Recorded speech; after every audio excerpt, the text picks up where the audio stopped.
Greetings, everyone. I'm Becky. And I'm Ramsey. We are Background. So nice being back here. Uh-huh. Are you okay? I'm okay. Okay.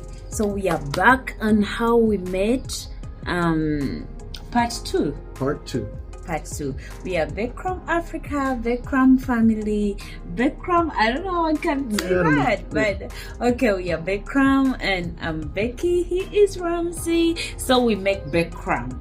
Thank you for subscribing, liking, and commenting on our YouTube channel. Keep subscribing.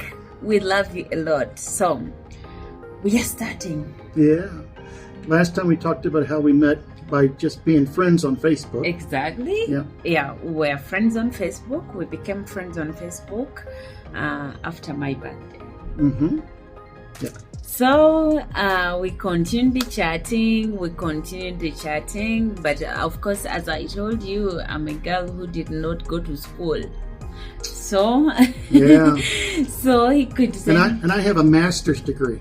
Exactly, but I thank this God. This God is so good. But I remember when we were chatting, he used to ask me, "Are you a Christian?" And I said yes. So when he came in my inbox, he asked me, "Why are we friends? I don't know you. You don't know me.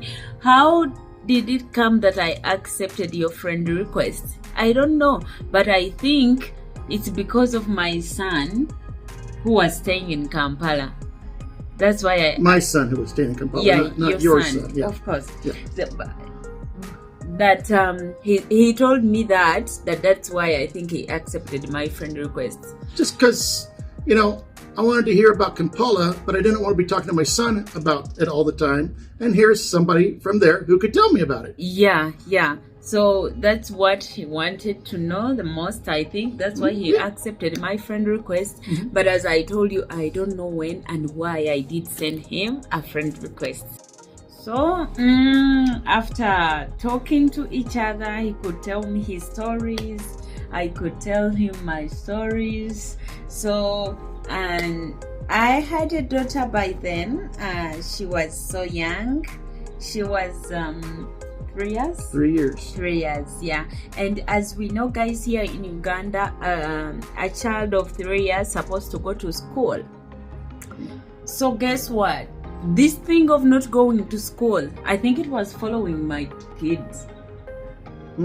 Well, because you had not gone to school. Yeah. So the type of employment you could get was not that good of employment in terms of monetary. Yeah. So then you didn't have enough money to both pay for rent and food and clothing and school. Something had to give. Exactly. And guys, I was paying a house of 50,000. And now 50,000, folks. We're talking about, if you're from America, it changed that to, imagine the type of house you'd get for, say, $50 a month. We're talking about that type of house. It wasn't much. There wasn't any hot water. There wasn't any water in the house. Yeah. So guys, there were nothing. We could cook in that very room. We sleep here. The bed is here, and the mattress is there. So if you don't have a bed, you put a mattress there down. Right, yeah. And you cook from here. You put a mattress there, you cook from here in the same room. So with charcoal. With charcoal. Yeah. Not a propane stove. No. Don't think of fancy camping. No. It's less than that. Yeah. Exactly, it's less than that. And when the house gets warm so much, you put the charcoal stove outside, and if it rains in it. So you have to put it indoors so that you keep it burning. Yeah, which of course means, if you stop to think about it, charcoal burning inside, what do we call that? Carbon monoxide poisoning. Exactly. So guys, we continued chatting. I told him how I have my daughter who doesn't go to school. Because we were chatting, I didn't know that he picked that one part. I didn't know, guys. Yeah. So we continued the chatting, and I was like, why is this guy wasting my time with the chatting with him? What do I gain from chatting with him? He's just writing to me big words, I have to search for them. Remember, I'm using my data. I used to put 500 shillings on data on my phone, and that phone was given me by my brother. That smartphone was given me by my brother, and it was spoiled. So I had to mechanic it to the shape that I can send someone, it can come back to internet. Yeah. And yes, exactly, I took it to a mechanic, I paid, and A repairman. they repaired it. So I was chatting using that phone. Yeah. And I was like, why do I waste my time by chatting with this guy? What do I gain if I chat with him? What do I gain? What did you gain? Oh my God, I gained No, at the time, what did you gain? nothing. Nothing, that's right. Nothing. So guys, what I did is blocking him. And guys, he never knew that I blocked him.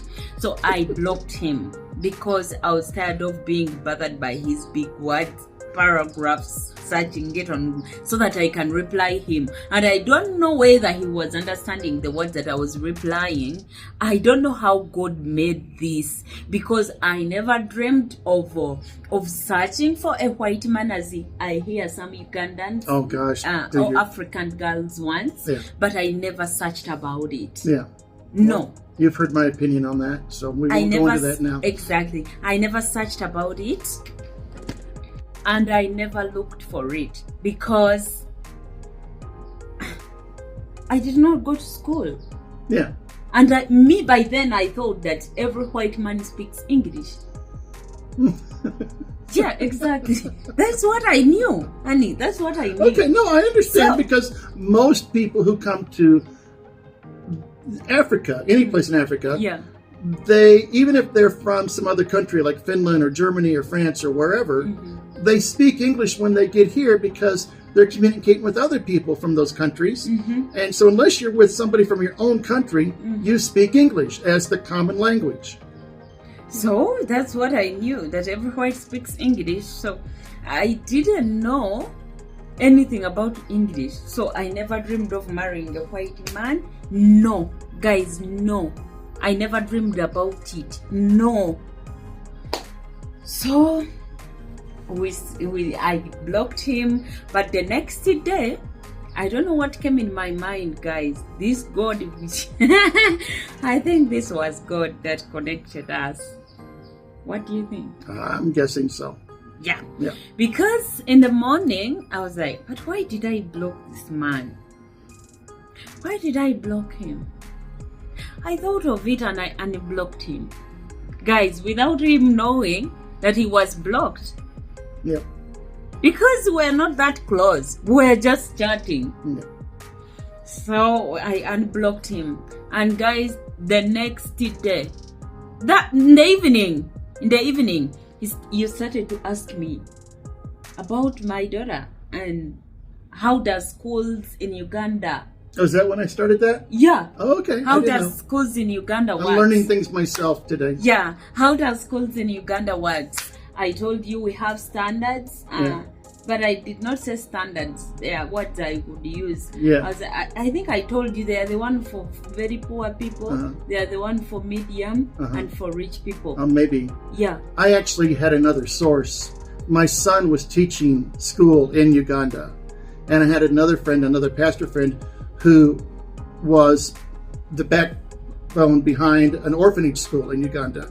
So I actually had a couple of people I knew who were involved in the school system in Uganda. But I was curious about what it was for her, from her experience of it, and because I had an ulterior motive in my question at the time.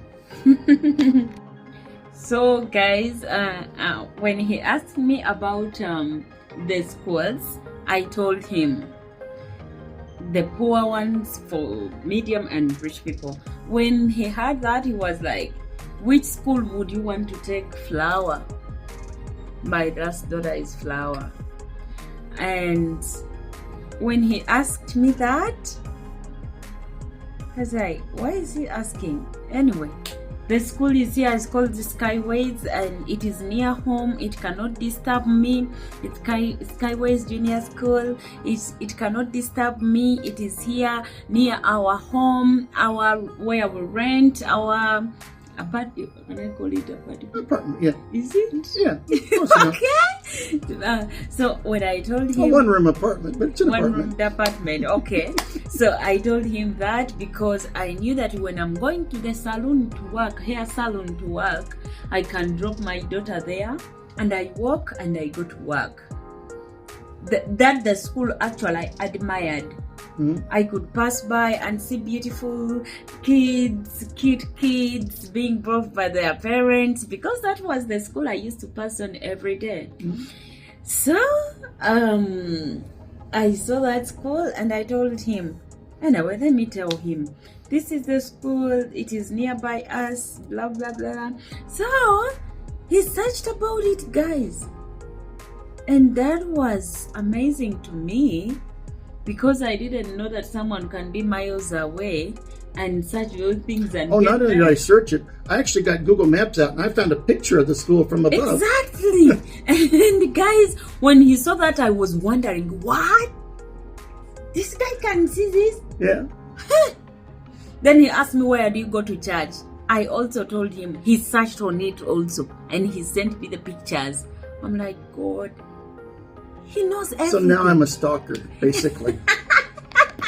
I was like, this man knows everything, guys. So, but it was so amazing to me.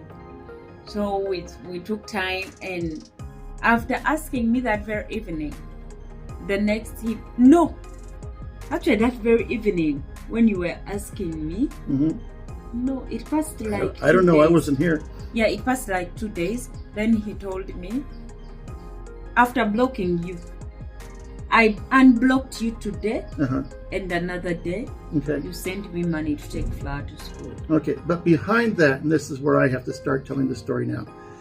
See, because I do have an education, I value it, and my parents both were fortunate enough to go to university, and I was, and I just really value education. I know the value of it for lots of things and people. And I knew from my acquaintances that were already in Uganda, that in Uganda, that depending upon what school you go to, you're locked in for the rest of your life. And because Becky had not been able to go to school, she was limited in choices as to what she could do with her life. And because she was limited, then her daughter was limited.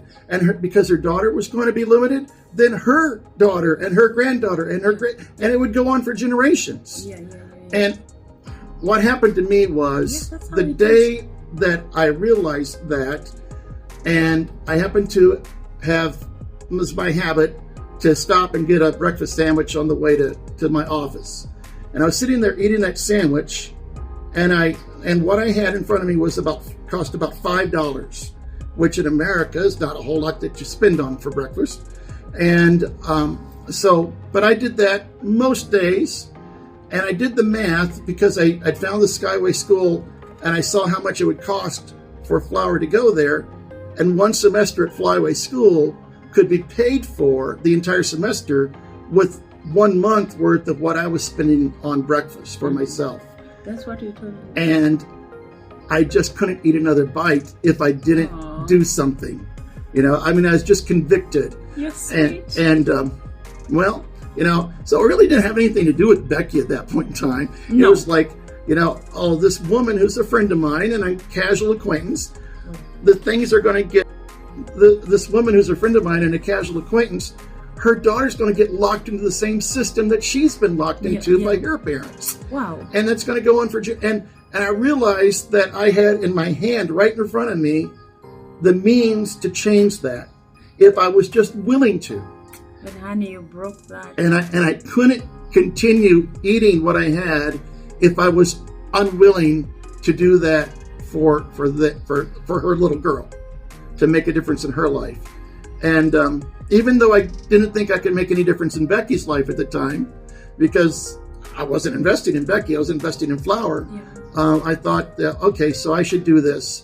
And so I began to investigate what it would take to do that. But we never talked to guys.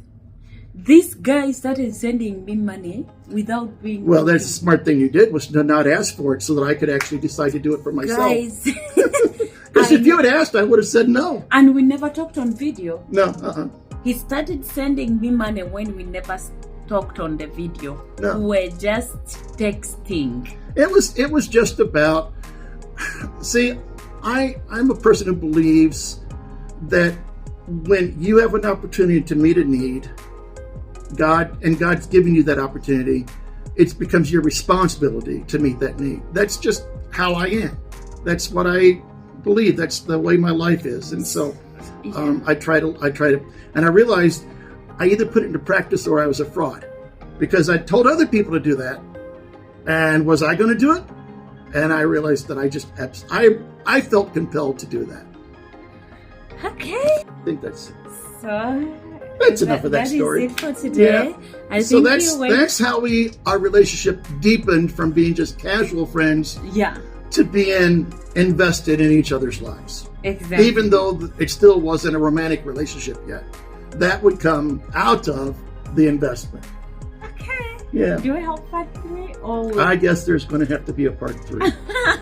Okay, you guys stay tuned in, enjoy our videos, we love you. Wait for part 3. Bye. Bye. Thank you for being sweet. You're welcome.